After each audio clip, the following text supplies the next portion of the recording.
La Hora Clave presenta A Fondo. Los actores que hacen la noticia en diálogo semanal todos los domingos. El periodismo sin barreras, buscando la verdad. A Fondo, con La Hora Clave, en el 90.1 de la W. Con el auspicio de... Existe un lugar donde atienden bonito. Ahí voy a gozar porque tienen de todo y abren tempranito. Ven, Trujillo Plaza Market. Crea, decora, cocina y lúcete. Mientras ahorras. Clama, taladra, pinta y rueda. Mientras ahorras. Juega, corre, dibuja y salta. Mientras ahorras. Lleva leche, verduras, jugo. Ven. Huevos, arroz, atún. Ven. Carne, harina, pollo. Ven. Toallas, crema, champú y azúcar. Mientras ahorras, ven, Trujillo Plaza Market. Amigos oyentes y quienes nos acompañan siempre a fondo, muy buenos días, bienvenidos, bienvenidas. Antes de irme a las vacaciones, este va a ser mi último programa, pero voy a tratar ahora sí de desconectarme de la radio. Eso va a ser mi promesa del 2019. Voy a dar la más cordial bienvenida a esta hora que nos acompaña el doctor Javier Martínez, quien es gobernador encargado de la SUAY. Muy buenos días y gracias por acompañarnos. Muy buenos días, Juan Fernando. Gracias por el espacio. Siempre es importante poder conversar con ustedes y obviamente dar a conocer la información que nosotros manejamos de primera mano. Doctor Martínez, ¿hay más seguridad con usted, menos problemas con tema de seguridad personal? Y esto le digo porque le veo llegar bastante más solo de lo que sabía llegar el anterior gobernador, quien además también lo consideramos un amigo de esta casa, el exgobernador Javier Enderica. Perdón que comience por ahí, pero nos va a ayudar un poquito a romper el hielo. No, tranquilo, Juan Fernando. No, más bien siempre nosotros hemos estado conscientes, trabajando en las problemáticas que se ha venido viviendo acá en la ciudad, en la provincia. Para nosotros la seguridad es un tema que le hemos dado bastante prioridad, a pesar de que no podemos dejar de cubrir y de cumplir con nuestras obligaciones en las distintas instituciones, en seguir coordinando con las diferentes instituciones. Más allá de eso, sí, no sé, tal vez no es la costumbre de estar muy acompañado, digámoslo así. Siempre estoy con la gente, siempre la persona que me apoya más que nada, que es mi conductor, y lo utilizo es básicamente porque en realidad a veces estoy saliendo de una reunión y tengo que ir inmediatamente a otra y a veces manejarse en un vehículo personal es medio complicado. Pero más allá de eso, no, yo creo que todavía sigo pensando que Cuenca sigue siendo tranquila, más allá de las situaciones que se han venido ocasionando en los últimos meses. Yo creo que hemos logrado de alguna manera ya con los resultados de la Policía Nacional una reducción importante de la cantidad de delitos que se venían cometiendo. 6 años en la función pública y está pensando quizás ya en la política. Juan Fernando, en realidad yo vivo el día a día, o sea, yo me dedico a trabajar, me gusta muchísimo lo que hago, me gusta el servicio público. Yo creo que eso se lo tiene que hacer con convicción. Esto no puede ser considerado una obligación o simplemente porque yo quiero ganar un sueldo, entro al sector público a trabajar. No, o sea, el tema del servicio público siempre tiene que ser una convicción necesariamente.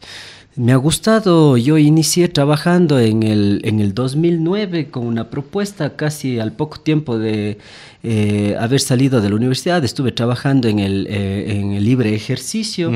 Por ahí me hicieron una propuesta para ser intendente general de policía en el 2009. Acepté ese reto. Pero, Juan Fernando, a mí siempre me ha gustado la política. O sea, estoy equivocado, no son 6 años. ¿Cuántos años más debo sumar a la carrera? Bueno, del sector público. Yo estuve en el 2009 como intendente general de policía de acá de la SUAY y después me dediqué también a unas actividades privadas y retomo nuevamente y ahí sí ya de manera ininterrumpida desde el 2013. Entonces no he estado tan mal por ahí, 6 años y un poco más. Exactamente, pero como le decía, a mí siempre me ha gustado el tema de la política. Yo fui vicepresidente del Consejo Estudiantil del colegio donde me gradué, luego estuve siempre bastante involucrado en temas temas políticos universitarios, ¿no? En la Universidad de la SUAY fui presidente de mi carrera, fui presidente de mi facultad, estuve trabajando conjuntamente con la UDAFE siempre, fui presidente del Tribunal Electoral de la Universidad de la SUAY en uno de los años, me apoyaron, fui delegado de la Universidad de la SUAY ante la Federación de Universidades particulares del Ecuador. Siempre he estado involucrado en esos temas, ¿no? Y siempre me ha traído mucho. Ahora he tenido la oportunidad y estoy sirviendo aquí en la gobernación de la SUAY. Me gusta mucho.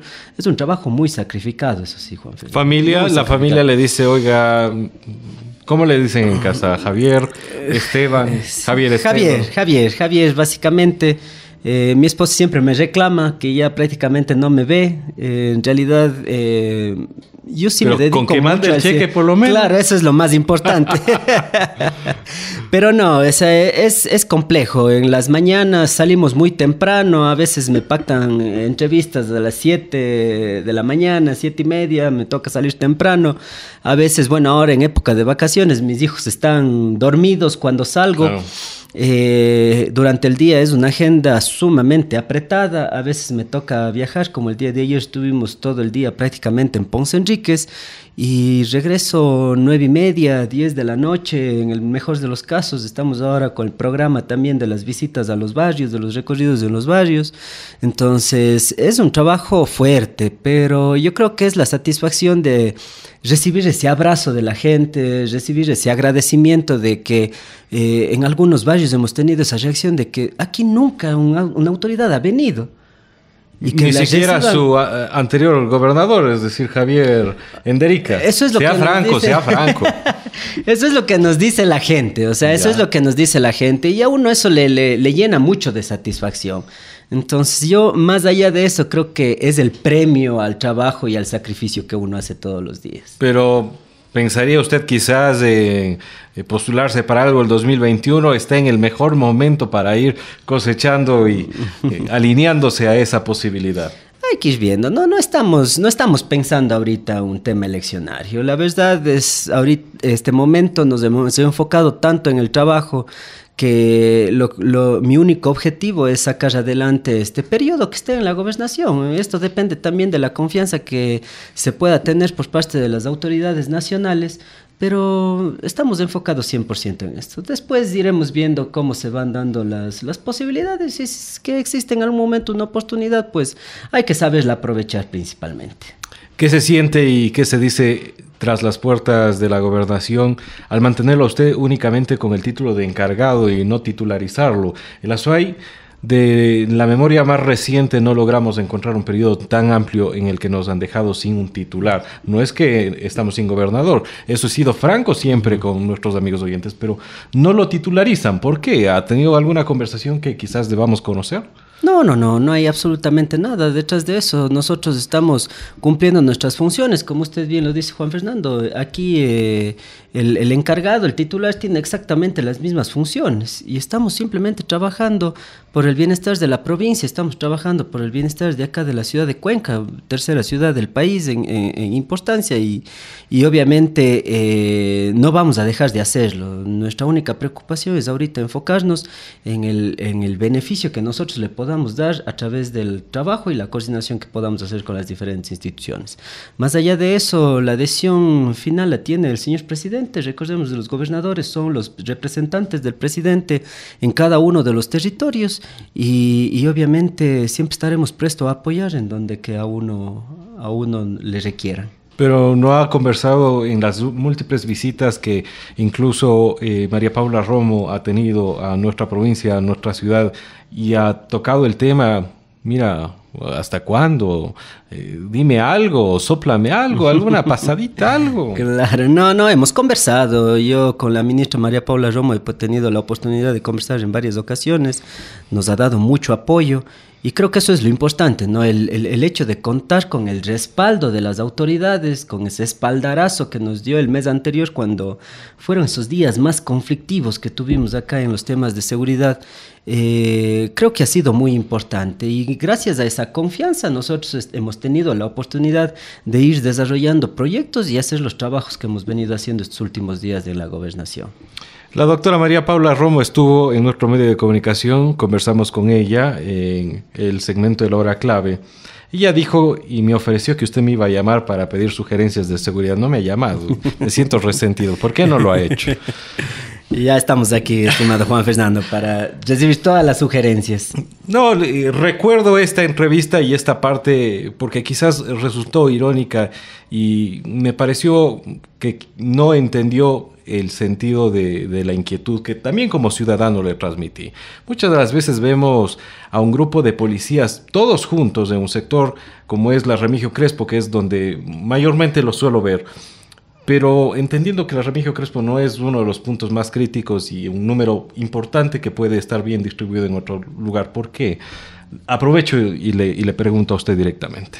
Sí, no, más bien nosotros hemos ido identificando este tipo de problemas, porque nosotros sabemos que tal vez a veces vemos operativos o simplemente una especie de patrullaje, llamémoslo así, de 10, de 8 policías. Uh-huh. Entonces, no puede ser posible. Nosotros debemos tratar de abarcar la mayor cantidad de territorio. La idea ahora, y justamente con las visitas que estamos teniendo a los barrios, es cambiar esa estrategia. Yeah. Ir, determinar, el policía no puede ir solo, incluso obviamente por mismos temas de seguridad, de apoyo y de reacción en caso de que suceda algún tipo de inconveniente. Entonces se ha establecido que se va a hacer grupos de 2 y de 3 policías máximo para que hagan diferentes tipos de recorridos. Incluso nosotros hemos coordinado ya con la Policía Nacional con la finalidad de que nos estén reportando constantemente. Ustedes saben, la Policía Nacional siempre se maneja a través de partes policiales de cualquier actividad que ellos realicen. La idea es que ellos nos reporten de una manera continua dónde están haciendo este tipo de patrullajes. Uh-huh. La intención es identificar sus puntos más críticos, donde más problemas se tiene, donde que hay esa venta de microtráfico, donde hay esos problemas que todo el tiempo, por ser un lugar medio oscuro, medio inhóspito, están realizando diferentes tipos de robos a personas principalmente, o los robos a los accesorios de los vehículos. Entonces la idea es que se generen los patrullajes ya no en vehículos o motocicletas, sino que estos patrullajes se hagan a pie y de 2 o de 3 máximo de personal de la Policía Nacional. Mientras están realizando este patrullaje a pie, hay cerca un patrullero, propiamente creo que es redundar si digo en vehículo, ¿existe alguien en motocicleta en caso de necesitar apoyo o qué tan factible es el cruce de toda esta comunicación para atender una emergencia? No, siempre los policías están en contacto constante a través de sus radios de comunicación. Claro, siempre van a tener el patrullaje y las motocicletas asignados al UPC del circuito que les corresponde, uh-huh, para que si es que existiese alguna emergencia, obviamente ellos también puedan hacer un aporte adicional. Más allá de eso, obviamente cada circuito debe recorrer todo el área, ¿no? Entonces habrá sectores donde que sí se hagan los patrullajes con el vehículo o los patrullajes en motocicleta, y obviamente estar pendiente siempre es a la atención de emergencias. Entonces, una de las formas también en las que nosotros pretendemos acercarnos más a la ciudadanía es que los representantes de los barrios, los mismos vecinos de los barrios, conozcan quiénes son los policías que están en su circuito, en sus parroquias. ¿Se los deja de manera fija para poder saber quién es, cómo se uh-huh llama? Estamos tratando de que por lo menos se mantenga mínimo unos 6 meses cada policía. Nosotros los traslados no los manejamos desde aquí. Los traslados o los traspasos que se hacen de los policías se los maneja incluso desde Quito, pero siempre estamos tratando y estamos propendiendo a que tengan más permanencia en cada uno de sus lugares, porque no es justo, y hemos recibido también esa queja de los vecinos, ¿no? De que yo recién estoy conociéndole el primer mes, del segundo mes al policía, entablando una relación, y ya llega a los 2 meses y le cambian al policía, y nuevamente empezar todo el mismo trámite, el mismo proceso con los nuevos policías que vienen. Entonces la idea es que estén mayor tiempo dentro de sus circuitos a los cuales han sido asignados para que puedan trabajar mejor con los vecinos, ¿no? Con los representantes, con los presidentes de los barrios. Entonces eso es un poco lo que nosotros estamos tratando, que también la policía de forma directa. Aparte, todas las personas saben que el número de emergencia es el 911, ¿no? A través del ECU 911. Pero tenemos nosotros otras opciones que se pueden comunicar directamente con la policía. Nosotros tenemos el tema del chat comunitario, tenemos el botón de seguridad, y bueno, de ahí se desprenden otros servicios, ¿no? El tema del encargo de la vivienda, el tema del traslado de valores, que lo hemos hablado servicios que se maneja por parte de la policía. Castro en este mismo espacio. Doctor Martínez, centralismo, perdón que diga quizás una palabra un poquito fuerte, pero maldito centralismo. Nos siguen tratando de dirigir quienes ni siquiera conocen la realidad. ¿Cómo funciona? ¿Cómo hace usted para que eso calce en una realidad que es equidistante de lo que es Quito, de lo que es Guayaquil, de lo que será Carchi? Claro, las realidades son completamente diferentes, o sea, cada territorio tiene sus propias características y nosotros tenemos que adaptarnos a esta realidad. O sea, el Azuay es completamente diferente al Carchi, el Azuay es completamente diferente a Cañar, a pesar de estar tan cercanos, ¿no? La idea es siempre, nuestra intención ha sido de forma constante y con la comunicación que tenemos con las autoridades nacionales, darles a conocer cuáles son las preocupaciones, qué es lo que está pasando, que no se puede tomar una medida simplemente porque parece que en Guayaquil va a ser la mejor opción o que en Quito esto sí nos va a dar resultados. Pero reciben ese tipo de opiniones porque nuevamente desde Quito... Y la comunicadora está sintiendo, diciendo, diga que sí, diga que sí.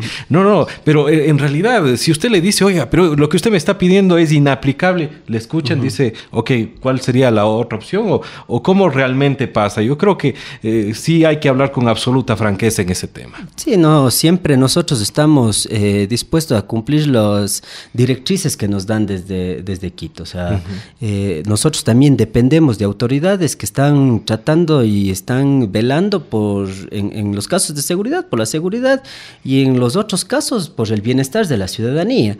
Pero más allá de eso, sí, yo he tenido la oportunidad a veces de conversar con ministras, con ministros, y dándoles a conocer las preocupaciones que tienen. Últimamente, el día martes, si no mal recuerdo, estuvo aquí el ministro de Economía y Finanzas, Richard Martínez. Tuvimos la oportunidad de conversar con él por el tema justamente de los jubilados y que hay una posición bastante cerrada, digámoslo de alguna manera, no por ofender, pero esa es la posición de ellos, de que el pago de sus compensaciones sea en efectivo. Así y punto. O sea, ellos no le ven otra alternativa, a pesar de que se les ha dado esta opción del tema de los bonos, ellos no lo quieren.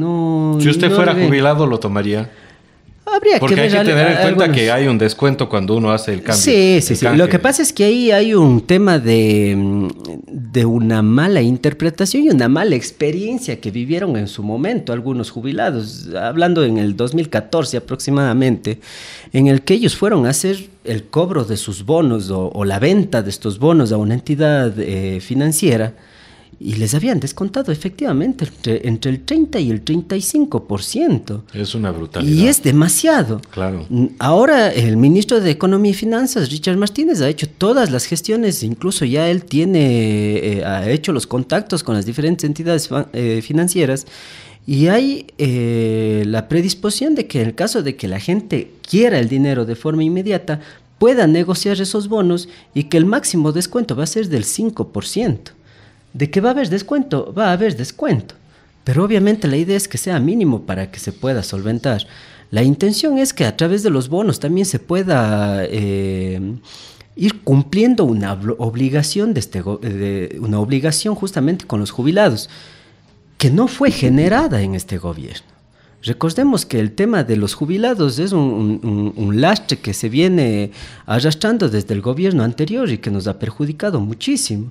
Más bien este gobierno, el presidente Lenín Moreno, es quien ha tomado la decisión, justamente por la sensibilidad que él tiene con el tema de los jubilados, para que se empiece a pagar a las diferentes compensaciones. Entonces eso lo estamos haciendo. Y eso es lo positivo, que claro, cuando yo he tenido la oportunidad de conversar con los ministros y les he comentado alguna situación problemática, inmediatamente ellos han aceptado que podamos reunirnos, que podamos conversar. El día martes el ministro les recibió a 4 representantes de los jubilados justamente para conversar e informarles de cómo está el proceso para ellos, ¿no? Entonces, eso es bastante positivo y se ve que tienen obviamente siempre la predisposición y la intención de conocer la realidad de la SUAY, que es muy diferente a la de Guayas, que es muy diferente a la de Galápagos y de diferentes instituciones y de diferentes provincias. Yo sé que para usted es complicado, usted representa al Ejecutivo en territorio y lo que puede decir terminaría acarreando incluso responsabilidades políticas, pero también usted es un ser humano más allá del cargo. Le reformulo la pregunta, ¿recibiría parte del esfuerzo de toda su vida en papeles? Yo voy a decir, si sigo viendo ahí señales y eso voy a seguir diciéndolo, ¿eh? ¿Recibiría parte del esfuerzo de toda su vida en papeles? O sea, el tema de los bonos tiene sus ventajas y también sus desventajas. Claro. O sea, eso hay que ser bastante claros y se lo ha conversado con los jubilados. Si es que es necesario, o sea, si es que me pone en esa posición de ponerme en los zapatos de la otra gente, o sea, hay muchos jubilados. Tomemos en cuenta que no todos se les está dando como opción a bonos. Hay jubilados que sí necesitan el dinero en efectivo. Personas mayores de 70 años se les paga en efectivo. Personas con enfermedad catastrófica se les paga en efectivo. Y personas con discapacidad se les paga en efectivo. Obviamente son personas que necesitan ese recurso. Si estoy con una enfermedad catastrófica, un cáncer, por ejemplo, yo necesito el dinero, pues. Necesito el dinero para poder pagar las medicinas, para hacerme los tratamientos, para, no sé, contratar una persona que me pueda hacer una atención, una enfermera, un enfermero. O sea, es necesario y de forma urgente tener ese dinero. Pero hay otros casos que, por ejemplo, los jubilados me dicen, no, es que yo quiero mi dinerito para darle a mi hijo a que siga una maestría. O sea, yo sé que cada uno podrá hacer con su dinero lo que sea necesario, pero a mí me da vergüenza ir donde mi mamá y decirle, mami, ayúdeme ahorita para estudiar.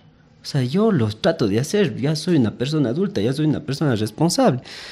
Pero en mi caso, o sea, si me ponen en esa posición, claro, yo debería estar en esa edad, ¿no? Tal vez entre los 65, 70 años para poder recibir esa jubilación y ver cuáles son mis necesidades.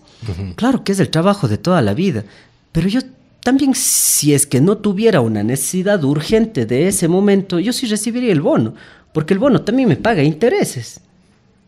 El momento que ¿De qué porcentaje más o menos estaríamos hablando? Se habla más o menos de que al año se recibiría entre $1,500 y $2,000 de intereses. ¿Tiene una idea en porcentaje? No tengo el dato específico en porcentaje, pero eso es más o menos lo que se hablaba, porque también depende de la cantidad, ¿no?, del bono, porque hay unos que reciben 53,000, otros reciben 50,000, 49,000, dependiendo del tipo de la jubilación que tuvieron. Entonces, en promedio, eso más o menos se recibe al año.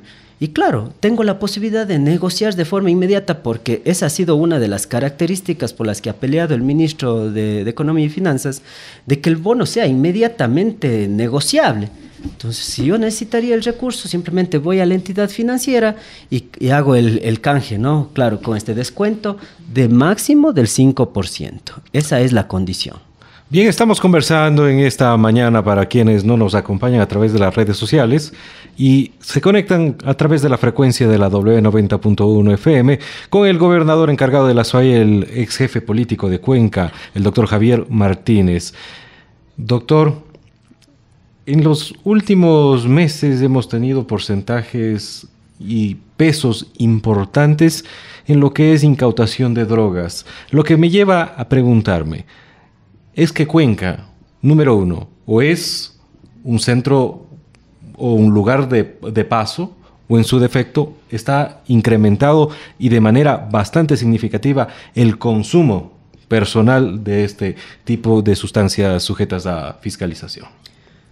Estimado Juan Fernando, yo sí me atrevería a decir, y es lamentable, la mayor parte del producto incautado aquí en la provincia de La Suay, en la ciudad de Cuenca, se ha podido identificar que era producto que estaba establecido para el consumo interno De Cuenca. de la ciudad, de la provincia.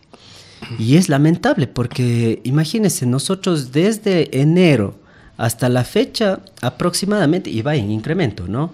Hemos tenido una incautación de aproximadamente 620,000 dosis de diferentes tipos de sustancias, ¿no? Es Esta casi como marihuana, estar hablando base de que cocaína. todos los cuencanos hemos consumido una vez. A eso quería ir, a eso justamente quería llegar. Es prácticamente la misma cantidad de la población que tiene la ciudad de Cuenca.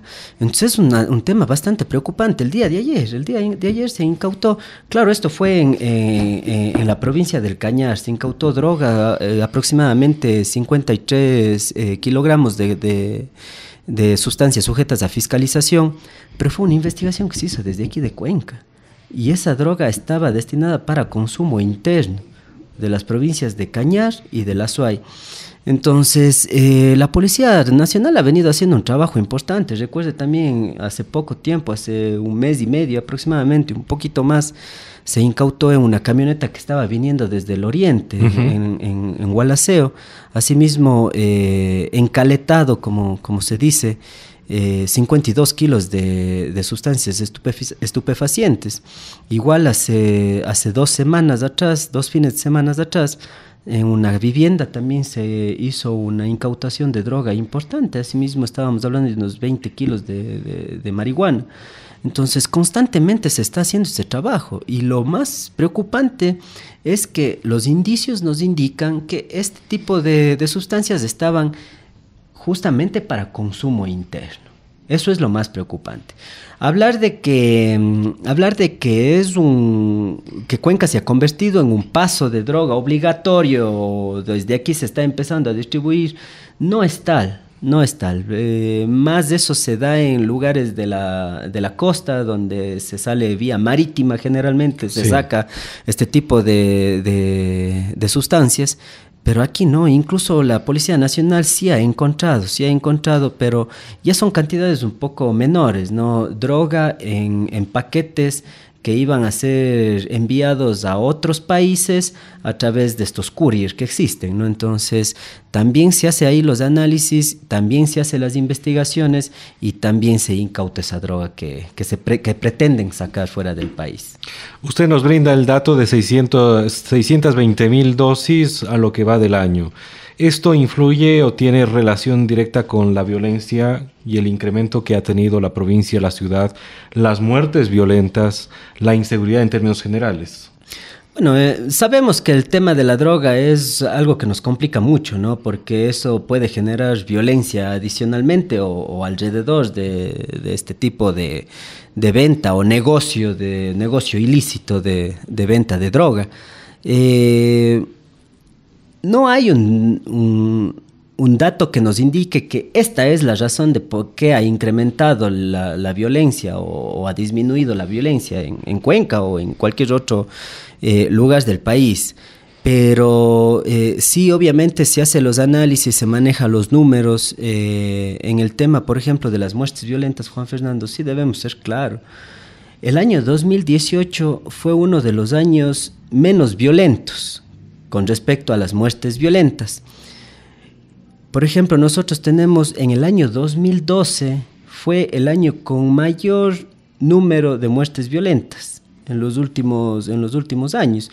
Y cada año ha ido disminuyendo hasta que llegamos al 2018 con el menor número de muertes violentas.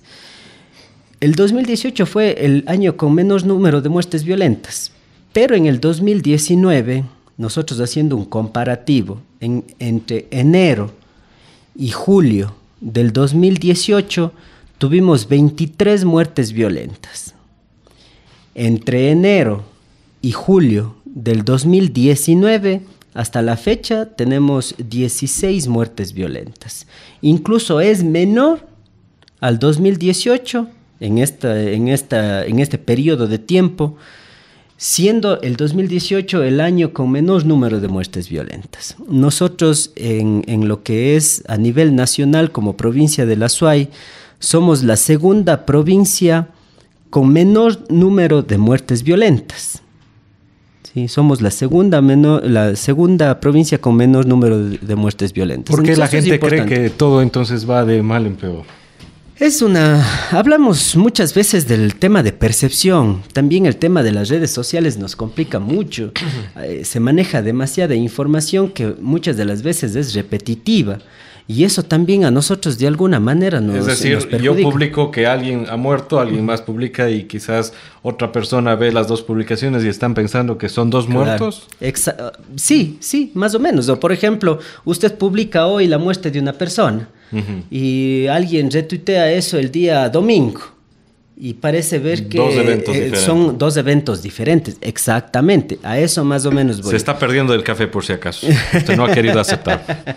Agua me dijeron, por eso dije no, muchas gracias. Pero si era café, ahí cambiaba la situación. Lo que usted quiera, pedimos que nos ayuden enseguida. No, entonces esa es la realidad que estamos viviendo, Juan Fernando. Muchísimas autoridades inclusive han tratado de desvirtuar las estadísticas, decir que no son reales, que no es verdad, que no reflejan lo que está pasando en la ciudad, no reflejan lo que está pasando en la provincia. Nosotros nuestras estadísticas no nos inventamos y para nosotros y la Policía Nacional las estadísticas son importantísimas. Porque si es que yo no manejo estadísticas, yo no sabría qué es lo que pasó el año anterior y cómo estoy llevándole este año. ¿Riesgo de manipulación? No hay riesgo de manipulación porque nosotros las estadísticas nos manejamos con 3 instituciones.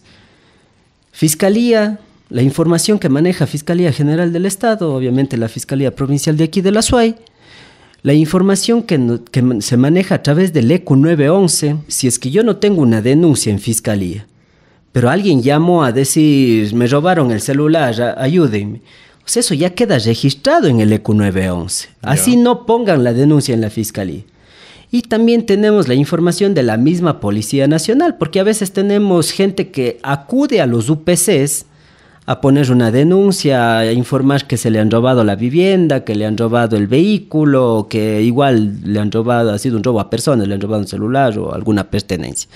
Entonces nosotros de estas 3 instituciones manejamos las de estadísticas y nos arrojan los resultados de lo que llamamos el cuadro de mando integral, donde ahí está absolutamente todo con respecto a los delitos que suceden en la ciudad de Cuenca y en la provincia de la Azuay. ¿Qué se ha disparado? Nosotros sí hemos tenido un incremento en lo que es robo a accesorios de vehículos y el robo a personas. Son los 2 delitos que sumados han incrementado un 3% con respecto al periodo exactamente igual en el año 2018, es decir, enero a julio del 2018. Con enero a julio del 2019 hemos tenido un incremento del 3% en esos delitos. Sin el ánimo de provocar xenofobia en nadie, yo detesto este tema del sentimiento xenófobo, porque incluso he vivido en otros países, pero ¿hay un impacto de los extranjeros en la ciudad, en la provincia? ¿Han generado que estos índices de los cuales hemos estado hablando se vean influenciados o en realidad no han incrementado o no han tenido que ver de manera directa en estos números? Bueno, eso comparto yo con usted, Juan Fernando. O sea, no podemos caer en este tema de la xenofobia, ¿no? Y mucho peor nosotros como azuayos, que Azuay ha sido tradicionalmente migrante. Además, yo siempre he dicho, alce la mano quien no tiene un pariente o un amigo migrante. En mi caso yo tengo, la mitad de mi familia ha sido migrante. Entonces, en realidad debemos tener mucho cuidado con ese tipo de cosas, cómo las manejamos. No podemos caer en que venezolano ya es delincuente, porque más o menos se llegó casi a esa altura. Sí, venezolanos han cometido delitos, pero todavía tenemos un porcentaje más alto de las personas que se han detenido. Estas últimas semanas se le ha presionado mucho a la policía para que nos dé resultados. Todas las semanas por lo menos tenemos la desarticulación de un grupo delictivo. Todas las semanas. Y en todas estas detenciones el porcentaje de detenidos venezolanos es mínimo. Tuvimos la semana anterior la detención de 2 venezolanos que andaban cometiendo estos delitos de robo a personas en una motocicleta.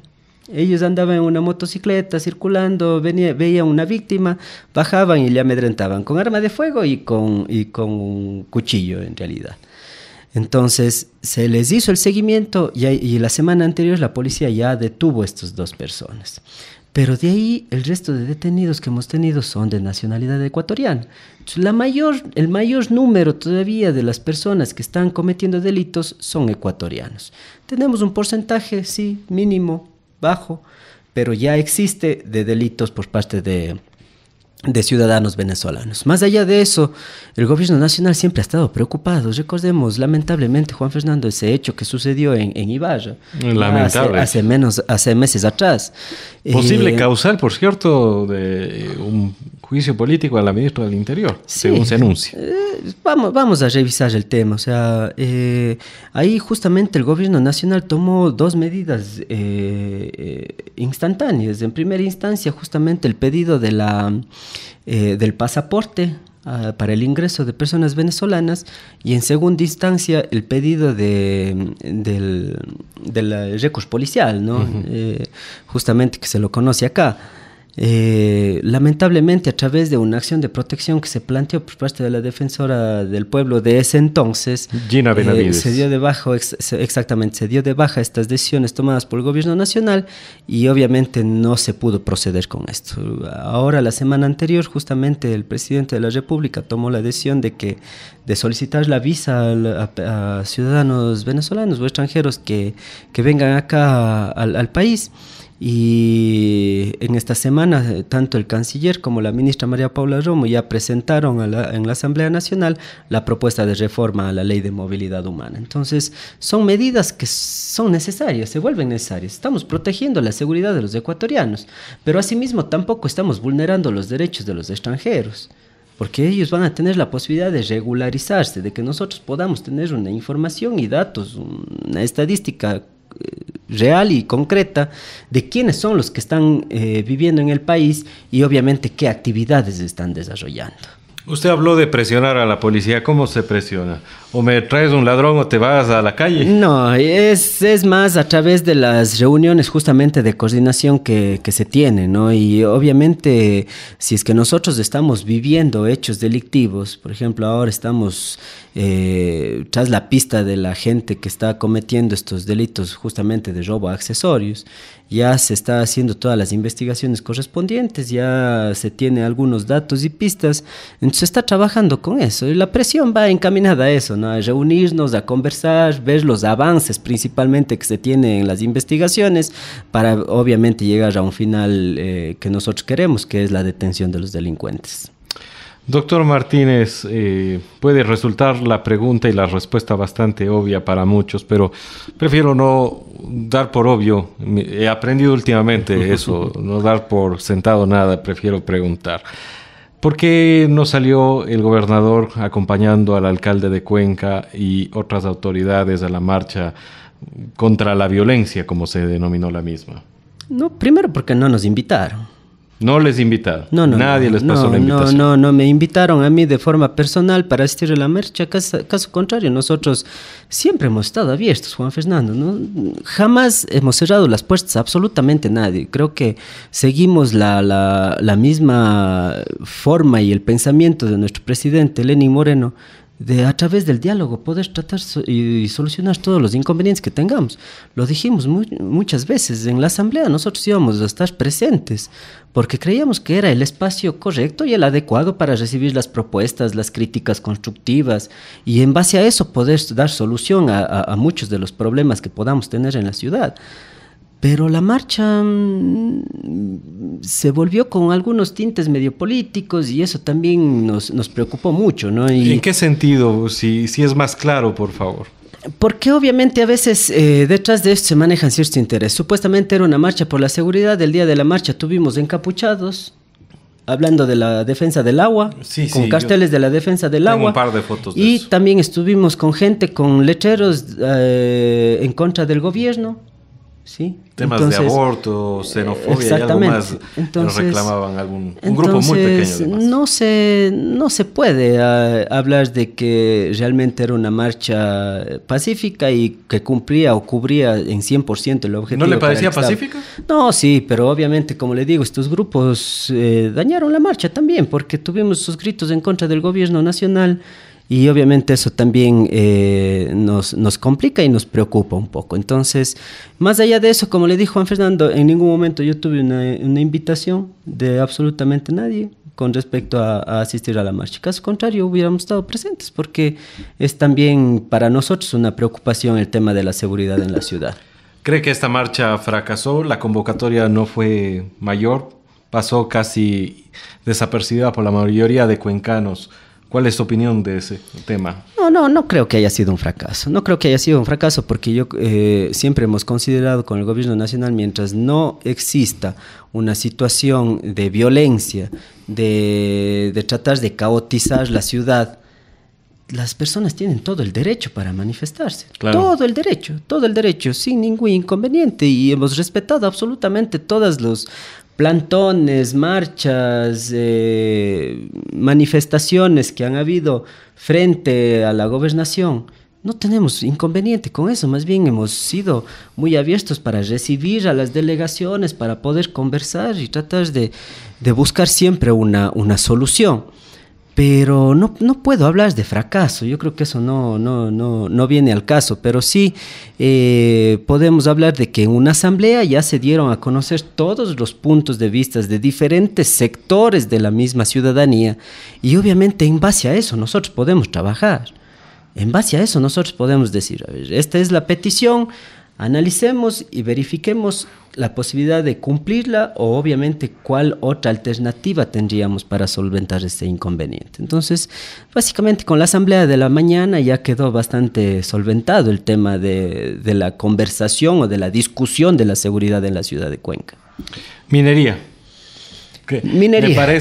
¿Le parece un buen tema para tratar, usted sin tomar café, yo tomando café?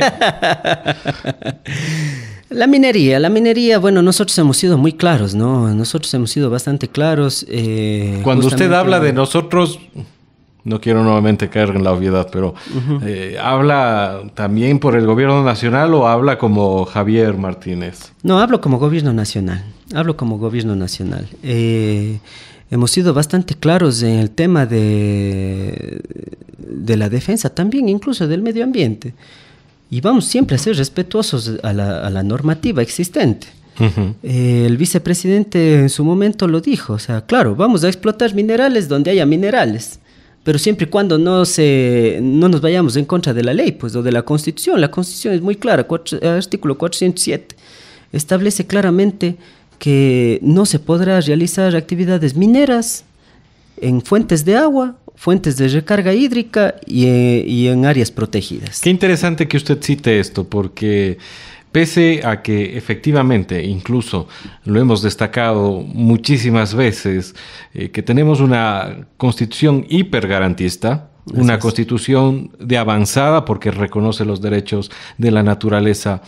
Con esta misma constitución se ha dado la concesión de Río Blanco y Loma Larga, dos proyectos que están emplazados en un sector altamente sensible cuanto de agua nos referimos. Uh-huh. Entonces, como entendemos, por un lado, mejor dicho, no coinciden en un criterio con el otro. Bueno, este gobierno nacional no otorgó la concesión de Río Blanco. Los que frenaron fue el pueblo, fue la gente de a pie. Ahí tenemos nosotros una resolución, un fallo judicial en el que establece que no se podrá seguir explotando en Río Blanco. Así es. Hemos sido claros, nosotros no lo vamos a hacer, el fallo está vigente y mientras no haya ningún tipo de resolución adicional con respecto a eso, no se va a explotar Río Blanco. No se va a explotar Río Blanco. En el caso de Quimsacocha es ya otra situación, ¿no? Ahí se dio una consulta popular en la que obviamente se prohíbe la actividad minera que se estaba desarrollando allá. Obviamente también tenemos que ser respetuosos de esos temas, ¿no? Para evitar cualquier tipo de conflicto y obviamente no se hará explotación tampoco en ese lugar. ¿Qué hace la empresa minera en Río Blanco? La empresa minera en Río Blanco no hace absolutamente nada. Entonces, ¿por qué está ahí? Perdón que pregunte. Claro, obviamente ellos tienen sus equipos que yo me imaginaría que ellos están a la expectativa de ver si es que en la apelación que se realizó va a cambiar el fallo judicial. Pero esta apelación es hecha por el gobierno y nuevamente que es prácticamente mi mano derecha no sabe lo que quiere mi mano izquierda. A ver, nosotros tenemos que manejarnos hasta las últimas instancias en los trámites que se deben realizar. Si es que el gobierno nacional no agota todas las instancias, se puede tener bastantes inconvenientes con el tema de la Contraloría, ¿no? Y los órganos de control. Entonces, tiene que continuar con las instancias que sean pertinentes. Y obviamente el juez, en este caso el Tribunal Constitucional, determinará, la Corte Constitucional determinará qué resolución toma al final. Y obviamente seremos muy respetuosos con ese tema. ¿Qué opina de la consulta popular que está promoviendo Yacu Pérez? Bueno, nosotros siempre, eso ya es personal, ¿no? Siempre lo he dicho, el tema de la consulta popular nos complica mucho porque va a generar conflicto, lo decía yo. Antes de la reunión, de la sesión de la Cámara Provincial, decía, si es que vamos a convocar a una consulta, esto nos va a generar un conflicto entre las azuayas, entre los azuayos. Lamentablemente eso sí lo pudimos evidenciar. Luego de la Cámara vinieron los ataques en contra de las personas que decidieron votar en contra de la consulta popular. Ahí no hubo absolutamente, ahí hubieron declaraciones del señor prefecto, Yacu Pérez, en el que hubo presiones por parte del gobierno para que esa persona vote en contra de la consulta. Eso es falso, completamente falso. Me han dicho cara a cara que Iván Granda fue quien llamó directamente al alcalde de Cuenca. No ha habido, y el alcalde ha sido muy claro en eso, o sea, no ha habido ningún tipo de presión. ¿No cree que los políticos también mienten? No se ha ejercido ningún tipo de presión. Bueno, los políticos no, las personas mienten. Pero las personas son los políticos. Sí, ¿no? Pero no podemos generalizar. No todos, no he dicho. Por supuesto. No he dicho todos. Los políticos mienten. Pero no dije está todos. Está hablando de todos los políticos cuando dice. Ya me gana. Si hubiera dicho algunos políticos mienten, ahí es diferente. Ya le debo lo que usted me pida al final del programa. Está bien, Juan Fernando. O sea, obviamente yo no puedo estar en la mente de las otras personas para ver si es que efectivamente me están diciendo la verdad o me están mintiendo. Pero de lo que usted conoce, pudiera certificar y decir fehacientemente, el gobierno no llamó a presionar. Yacu Pérez incluso fue un poquito más allá, dijo que durante la sesión de la Cámara Provincial una persona del gobierno estuvo parada de otra forma tratando de decir, te estoy mirando a ver cómo votas. Yacu Pérez estuvo con 500 personas afuera presionando a los representantes en la Cámara Provincial. No hemos tenido ningún tipo de presión. Nosotros nos hemos reunido, Juan Fernando, con todos los alcaldes. Con todos, sin excepción. En la gobernación de la Azuay. Cuando estuvo aquí el vicepresidente, nos reunimos con todos los alcaldes. Pero no para hablar de la consulta popular, ni de temas mineros. Nos reunimos para hablar de las necesidades de cada uno de los cantones y obviamente poder de alguna manera ir resolviendo esas necesidades. Una necesidad ya generalizada a nivel de todos los cantones de la Azuay es el tema de servicios básicos. Uh-huh. No se cuenta con servicios básicos en muchos de los cantones. Agua potable, alcantarillado, el tema de vialidad también. Entonces, la idea es agilitar y hacerlo esto tal vez a través del mismo BEDE, poder apoyar con recursos y obviamente que podamos tener una mejoría en la vida de las personas de esos cantones. Esas han sido las reuniones que hemos tenido.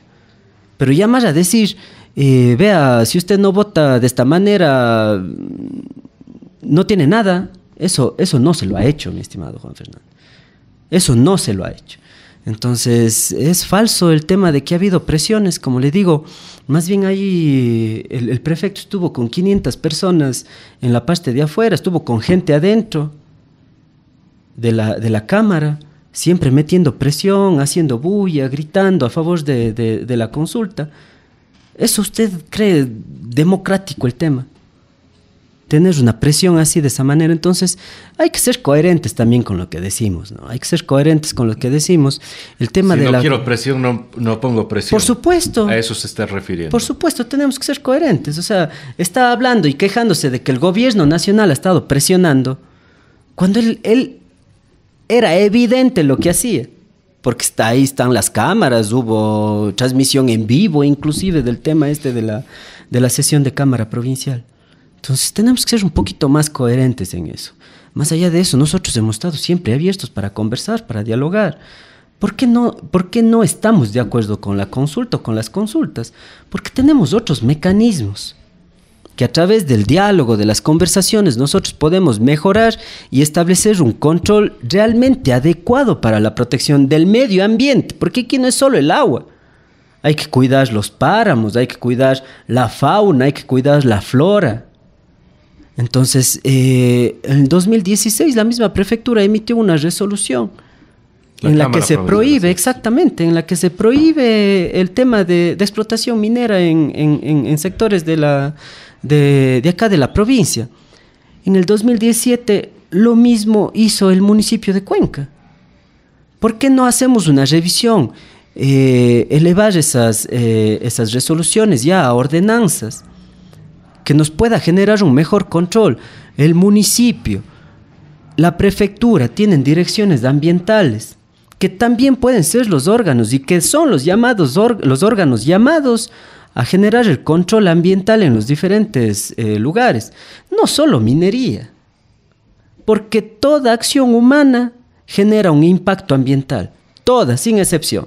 La misma agricultura genera, a veces me atrevería a pensar que hasta en algunos casos específicos, más impacto que la misma minería. Ahí es un poco complicado. Usted quiere salir peleando aquí. Yo no lo he invitado para pelear. Está bien, Juan Fernando. ¿Cómo están las relaciones con todo lo que usted nos ha explicado y nos ha comentado en este programa, las relaciones entre la gobernación y la prefectura de la SUAY? ¿En qué queda? No, nosotros hemos estado abiertos siempre al diálogo y así vamos a hacerlo. O sea, ahorita estamos en una posición muy radical del señor prefecto. ¿Está cerrado el diálogo? Lo dijo el vicepresidente cuando estuvo aquí. La radicalización es enemiga de la razón. Pero él también salió a decir unas declaraciones súper prudentes. Y mientras exista esa posición radical, ¿cómo podemos conversar? Porque yo me voy a sentar con el prefecto. No tengo ningún problema de sentarme a conversar con el prefecto Yacu Pérez. No tengo ningún inconveniente. Pero si me dicen, no, lo que va es la consulta popular porque estamos defendiendo al agua. Y no hay otra razón que podamos tratar de conversar, de dialogar para mejorar los sistemas que ya tenemos para poder proteger el medio ambiente. Pues es imposible llegar a un acuerdo, entablar un verdadero diálogo. Es un poco más o menos por ahí va el tema, estimado Juan Fernando. Nosotros estamos abiertos al diálogo, pero siempre y cuando tengamos opciones para conversar. Ustedes realizaron, y ya en el tramo final de este programa a fondo, un mega operativo en Ponce Enríquez, refiriéndonos a la minería. Encontraron minería ilegal. ¿Se puede dar realmente minería ilegal en un cantón donde todo el mundo sabe de que existe minería? Sí, Juan Fernando. Nosotros el día de ayer estuvimos haciendo la intervención en este sector Pucul, allá en el cantón Ponce Enríquez. Intervenimos con 350 policías, 50 miembros de las Fuerzas Armadas, estuvieron 5 fiscales, estuvieron 10 técnicos del Ministerio de Ambiente, 10 técnicos de ARCOM, y también estuvo personal y tuvimos el apoyo del GAD municipal de allá de Ponce Enríquez, ¿no? Y sí, efectivamente se estaba generando minería ilegal, se hicieron investigaciones de este operativo. Nosotros nos llevó entre 1 mes y medio, 2 meses justamente ya coordinarlo para que salga todo positivo, todo de la mejor manera. Creo que los resultados fueron bastante buenos. Una de las intenciones era no tener violencia al momento de la incursión a este sector, que es un sector bastante difícil de acceder, ¿no? Entramos desde la parte alta de este sector Pucul y también entramos desde la parte baja, que es Xumiral y San Jacinto, un sector que se lo denomina así, con diferentes fuerzas.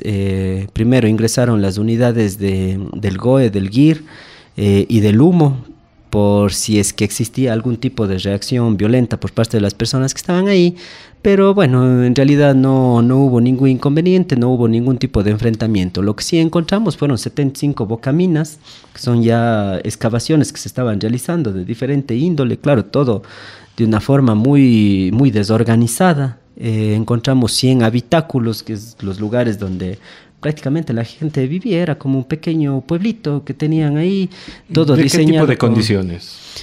Condiciones no tan buenas, con las necesarias muy básicas para poder vivir, pero eran las construcciones hechas de plástico, con estructuras de madera que era de ahí del sector. Tenían sus camas hechas con madera del sector, sus colchones, tenían sus cocinas, que eran cocinas muy elementales, con un tanque de gas, obviamente con mucho riesgo. Entonces, eso fue lo que nosotros pudimos observar, pudimos detectar. La gente sí comentó que ya empezaban o ya tenían diferentes tipos de agresiones por la disputa que había de los diferentes sectores que se estaban explotando ahí en Pucul.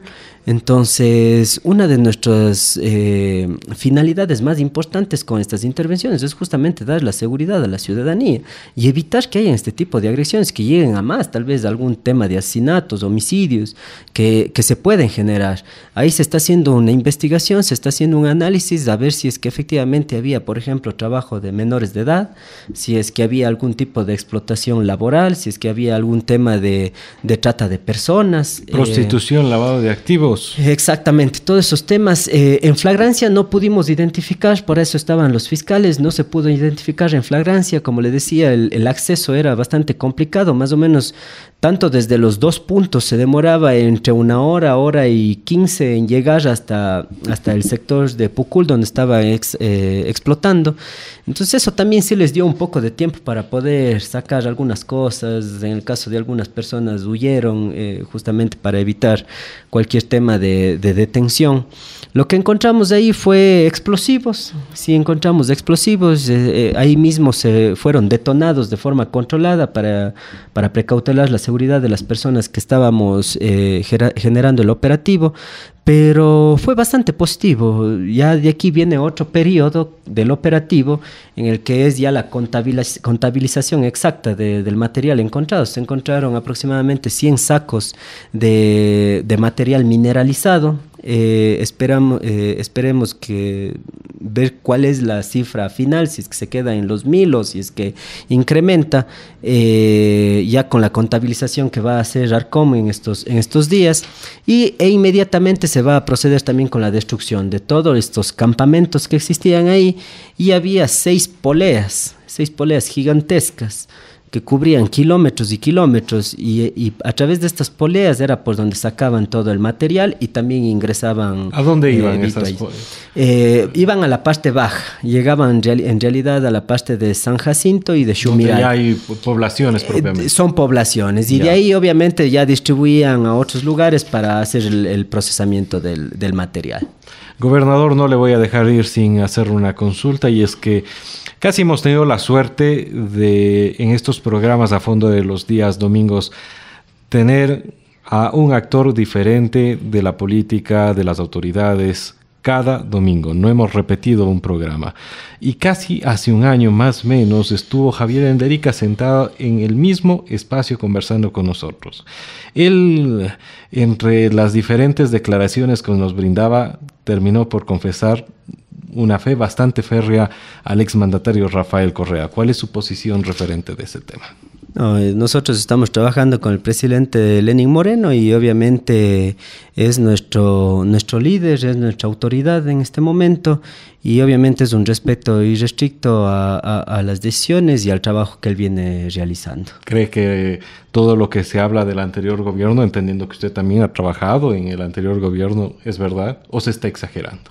O sea, las investigaciones, eso dará en su momento, ¿no? Para eso está haciendo las diferentes instituciones, Fiscalía, la Contraloría está generando las investigaciones necesarias, y ellos darán los resultados de cuáles han sido las actividades que se han desarrollado en ese periodo. Muchísimas gracias, gobernador, por permitirnos conversar con usted en esta mañana. Muchas gracias, Juan Fernando. Un buen día. Hemos estado con el doctor Javier Martínez, gobernador encargado de la SUAY. Le agradecemos por habernos acompañado. Esto ha sido A Fondo. W Radio presentó A Fondo. Los actores que hacen la noticia en diálogo semanal. El periodismo sin barreras, buscando la verdad. A Fondo, en la hora clave, 90.1 de la W, todos los domingos. Con el auspicio de... Existe un lugar donde atienden bonito. Ahí voy a gozar porque tienen de todo y abren tempranito. Ven, Trujillo Plaza Market. Crea, decora, cocina y lúcete. Mientras ahorras, Clama, taladra, pinta y rueda. mientras ahorras, Juega, corre, dibuja y salta. mientras ahorras. Lleva leche, verduras, jugo, huevos, arroz, atún, carne, harina, pollo, toallas, crema, champú y...